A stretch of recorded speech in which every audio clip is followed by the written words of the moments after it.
ថាទឹកអស់លីងហីសត្វទីមានប្រសាទមួយឈូបកាឈូបត្រីនេះត្រីខាក់ទឹកអស់ហើយដល់មានត្រីអាដើមសសននោះស្អាតណាស់នេះត្រីនេះទឹកត្រីវាមកណាលិចទឹកដល់ពីគេថតចែកឃើញលិចទឹកនោះធូក៏អស់លឹងខាក់លឿនណា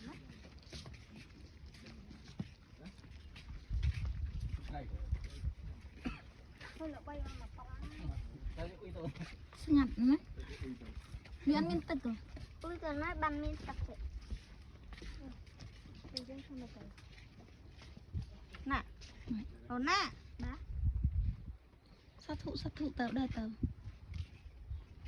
ទៅជីផឹកដើរ